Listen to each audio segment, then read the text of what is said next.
in the Garden of Eden. In fact, before the Garden of Eden. Let's go back further than that. Satan fell. Satan rebelled in heaven in ages past. Was that random? No. Or was that on purpose? If you say it was on purpose, can you prove it biblically? Let's say, for instance, that you do agree that this was on purpose. God had a plan.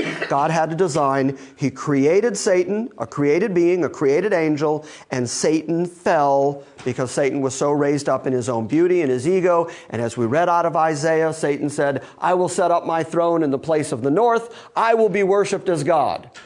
Did that happen and surprise God, or did that happen exactly the way God intended? Okay, can you prove that? I can. How do you prove it? I prove it biblically by saying that throughout the Bible, Satan has had one after another role somewhere in the Bible.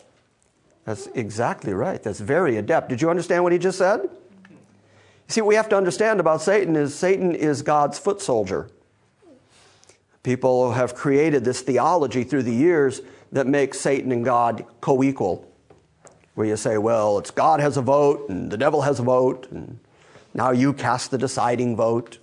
And that's how you decide whether you're going to heaven or hell.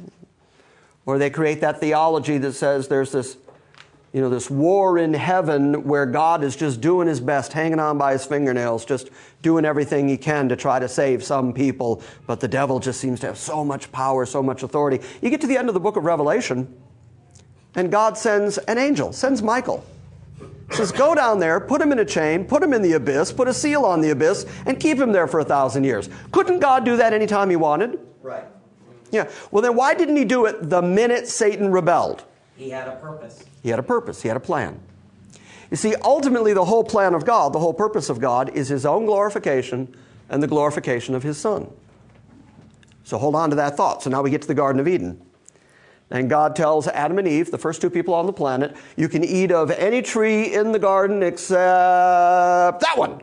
Don't eat from that one. Did God expect them to eat from that? Mm-hmm. Yes. How do you know? Because he wouldn't pick that one unless he knew that they would have done it. Yeah, if you don't want them to eat from that tree, don't put it in the garden. Mm-hmm. Isn't that obvious? Now look, if you and I can figure that out, you don't think God could have figured that one out? Then on top of that, not only does he put that tree in the garden, he lets the devil in. Mm-hmm. So do you think God knew that there was a conversation going on between the serpent and the woman? Absolutely. Yeah, he's omniscient. He knows everything. So why did he hang out until later in the day before they heard him walking in the garden in the cool of the evening? What was he doing in the afternoon? Why wasn't he there going, ho, whoa, ho? What are you two talking about? You see, all of this is according to God's plan exactly because God's ultimate goal is his glorification and the glorification of his Son. Now, the way that his Son gets the greatest glory is in atoning for and saving a particular people. And that means there had to be people to save. And so God, though we can't charge God with sin, God was able to make people and then use the devil to bring about the fall in order that there would be human beings for Jesus to save. It's all part of his divine plan. He's teaching it all the way back here in Leviticus. He's teaching that Jesus is going to come and save and redeem particular people. And none of it is an accident, because even the goat that lives or the goat that dies is in the hands of God when they cast the lot. So let's then bring it down to you individually. How is it that you know anything about the things of God?